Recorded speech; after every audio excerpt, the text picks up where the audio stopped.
Bonjour à tous, la suite du mental. Donc, dans la première vidéo, donc j'expliquais la différence entre le mental et l'esprit. Hein. J'expliquais que le mental, c'est le cerveau qui traite tous les éléments extérieurs, d'accord? Donc, ce qu'on veut que tu intègres, ce qu'on veut que tu captes, ce qu'on veut que tu comprennes, ce qu'on veut te si on parlait, en langage informatique, ce qui t'est programmé quoi, ce qu'on cherche à te programmer, ce qu'on cherche à te mettre à l'intérieur de toi, même s'il n'y a pas.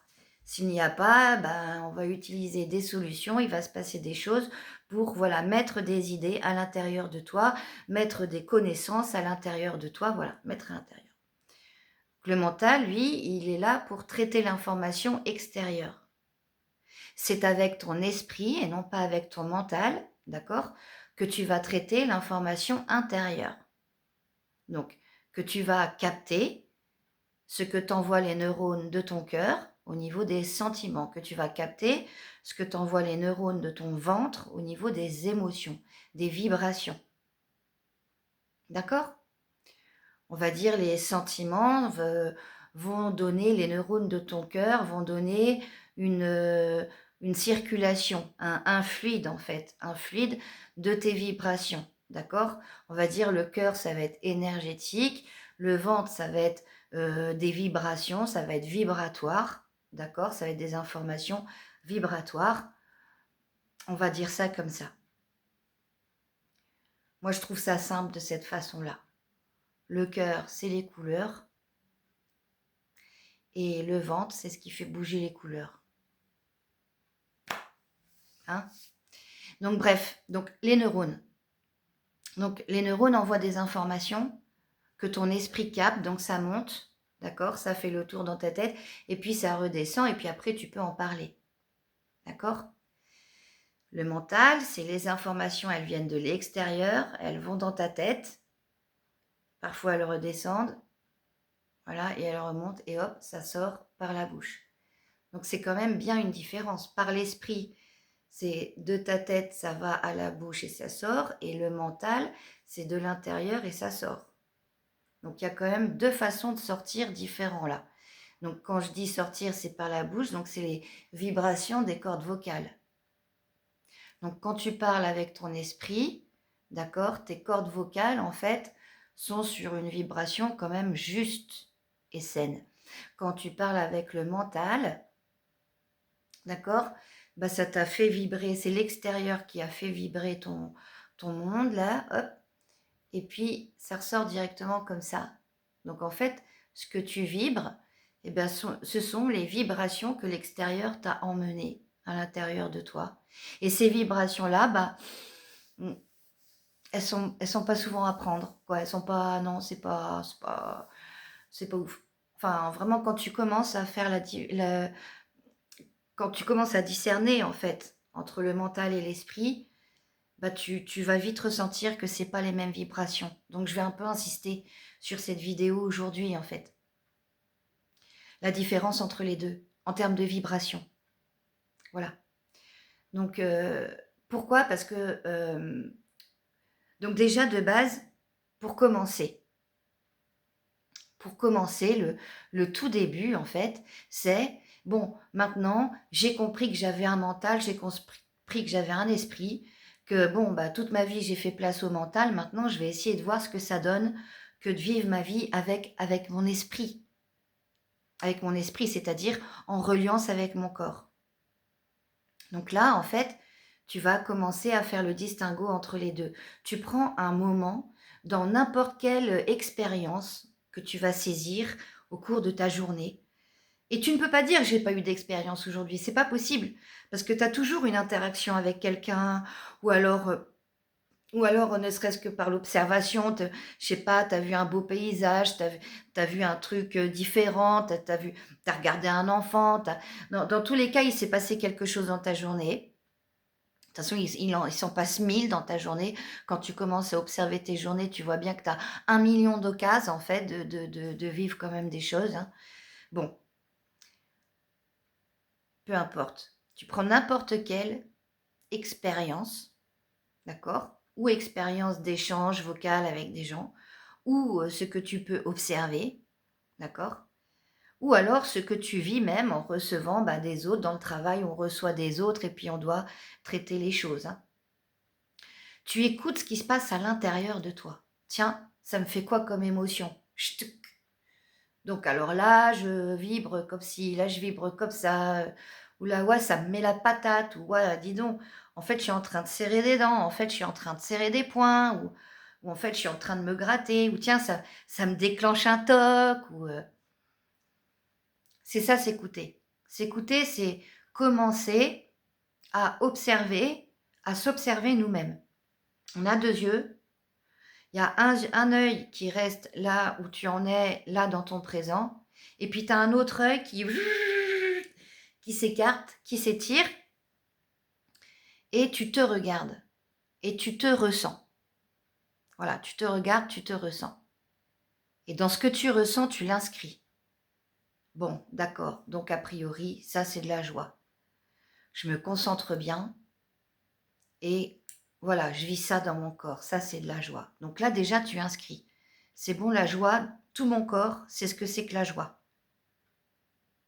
Après, tu vas avoir d'autres joies, tu vas te rendre compte que tu as toute une palette de couleurs de joie. Mais tu inscris. Tiens, là, je suis en train de vivre ça. Qu'est-ce que je ressens? Hop, là, là, je suis en train de ressentir. Tiens, en fait, je suis en train de trembler des jambes sans m'en rendre compte. Heureusement que je me pose la question, heureusement que je me regarde, parce que sinon, je serais en train de trembler des jambes sans même m'en rendre compte. Donc, c'est dans le moment présent qu'on inscrit une identité de ce qu'on est en train de vivre. C'est dans le temps présent qu'on inscrit une vibration. Quand on pose le doigt dessus, ça, c'est ça. Maintenant, je l'inscris, je m'en souviens. Par exemple, la richesse. On parlait, il est sympa cet exemple. La richesse. Tous les mois, en début de mois, je reçois un salaire. D'accord? Le mois dernier, j'ai assuré. J'ai fini à 0, ou j'ai fini à plus 300, peu importe. Quand je touche mon salaire, je touche tout. Dès le premier jour. Je suis content. Ah, c'est ça, richesse. Alors, il faut bien en profiter, ça dure un jour. D'accord. Tu fermes les yeux 5 minutes et tu inscris ça. Tiens, c'est ça, la richesse. La sensation de richesse, c'est ça, en fait. Maintenant, ça, je veux le vivre tous les jours. J'inscris cette énergie, j'inscris cette joie, ce bonheur, voilà, d'être tranquille, d'être sûre de moi, de pouvoir payer toutes mes factures, voilà, j'inscris ça à l'intérieur de moi. Je l'inscris. Je connais du coup. Et du coup, je connais. Quand je connais, je peux refaire en fait. En fait, quoi qu'il arrive dans la vie, si je m'assois, donc c'est ça aussi la méditation, elle peut servir à ça, je veux dire. Tu peux t'asseoir, fermer les yeux, respirer et te dire, tiens, je vais faire ressentir à mon corps la richesse. Et tu vas répéter à l'intérieur de toi, d'accord, les vibrations de la richesse que tu as inscrit ce jour-là. Pour pas l'oublier, par exemple. Parce que c'est peut-être pas souvent, donc du coup, pour pas l'oublier. Voilà comment au fur et à mesure, voilà comment on apprend à se connaître et voilà comment on écrit notre propre vie. Au fur et à mesure, on écrit notre propre vie. Moi, mes façons d'être joyeux, c'est comme ci, comme ça. Mes façons d'être riche, c'est comme ci, comme ça. Mes façons d'être malheureux, c'est comme ci, comme ça. Et là, on commence à avoir toute une palette de couleurs intéressantes. Donc, quand on se connaît comme ça, quand le mental y vient avec ses gros bagages et ses gros sabots là, et qui vient t'embêter dans ta tête à te dire non tu ne peux pas, ou non ça c'est pas bien, ou non ceci, non cela, enfin bon tout plein de trucs. Oh surtout faut que t'aies peur, parce que tu connais la douleur, tu veux pas souffrir, alors ne fais pas les choses. Voilà, tout plein de trucs qui t'apportent le mental, bah, tu peux mieux l'éliminer parce que tu connais, par exemple, tu vas connaître la vibration de la sécurité. Le mental t'apporte de l'insécurité. Puis en fait, c'est là que tu le vois faire. Non, non, mais attends, moi, je vibre la sécurité. Qu'est-ce que ça vient faire? Dans ma tête, bah justement, c'est dans ma tête que ça vient, toutes ces idées d'insécurité. Puisque moi, je vibre la sécurité. Moi, ça va dans ma vie. Pourquoi ma tête m'emmène de l'insécurité? Bah, c'est que la tête qui fait ça. Chut, ciao, tu balayes. Tu peux balayer. Tu peux balayer parce que tu as la base, tu as la meilleure des bases, tu as la base de la sécurité. Donc tu installes en toi cette base de sécurité. Donc forcément, quand ton mental t'apporte de l'insécurité, tu le vois faire. Hein. Et bah tu le laisses pas faire quand tu le vois faire. Voilà. Donc quand on dit fermer, annuler le mental, euh, c'est bien, ça aide à annuler l'ego, ben, il y a un côté où oui, bien sûr, c'est vrai. Mais moi, je ne suis pas une chirurgienne, voyez? Je ne suis pas quelqu'un qui va enlever les choses dans l'être humain. Tiens, on enlève l'ego, on enlève le mental, on enlève l'appendicite, ça sert à rien. On enlève, enfin bon, voilà, on enlève des choses.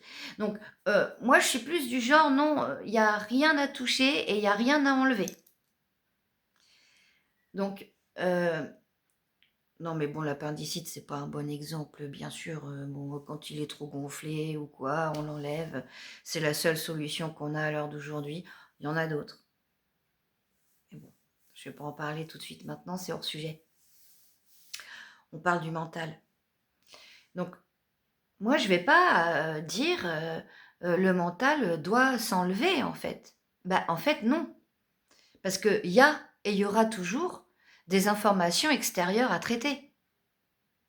C'est juste que dans ton cerveau, comme il y a un équilibre, hein, ben, même carrément, comme ton esprit prend beaucoup plus de place, bon, il n'y a même pas d'équilibre en fait. Enfin, le jour où tu dois mentaliser des choses, tu les mentalises très peu, très vite, très bref, et hop, l'esprit va prendre le truc des informations extérieures. L'esprit va s'en occuper, lui. Il va traiter l'information. Et en général, c'est ouais, bon, non, j'en veux pas. Ça m'intéresse pas. En général, ça va être ça. Parce qu'en fait, arrêter le mental, c'est accepter l'alignement à l'intérieur de soi. Quand on accepte l'alignement à l'intérieur de soi, on se fait aligner complètement, en fait, avec l'esprit universel, avec les énergies planétaires. Quand on fait bien l'équilibre à l'intérieur de soi, on n'a besoin de rien. On laisse couler. Quand l'équilibre est bien installé et bien fait au milieu, à l'intérieur de nous, même on voudrait réfléchir, oh bah tiens, je vais réfléchir, bah, bah avant on mettait énormément de temps à réfléchir et là, bah tiens, j'ai rien dans la tête, bah tiens, j'ai rien à réfléchir. Non, il n'y a plus rien à réfléchir, il y a juste à faire. Tu fais ton truc et c'est tout en fait. Il n'y a plus rien à réfléchir. Parce qu'en vrai, quand tu fais ton truc, quand tu fais ce qui est ton jus unique, quand tu, ton jus unique, quand tu agis en fonction de ce que tu es, avec ta propre identité, bah en fait, il n'y a plus rien à réfléchir. Il y a juste à faire. Puis tes journées, elles s'enroulent comme ça, différemment, parce que t'es pas fatigué. Le mental fatigue énormément. Donc, je vais reprendre l'idée du mental qui annule l'ego. Ben oui, puisque le mental traite les informations extérieures, ce qui se passe, c'est que forcément, tu vas être face à la situation ou face à la personne en train de te justifier. Hein, qui se justifie, se crucifie.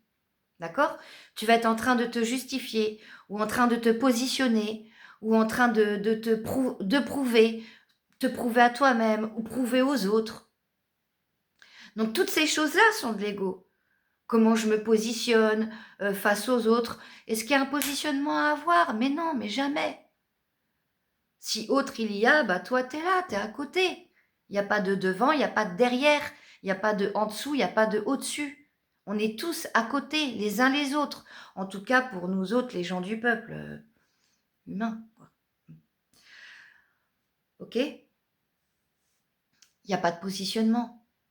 Donc, si tu es en train de traiter une information extérieure qui te met dans ce genre de réflexion, à te justifier, à te positionner,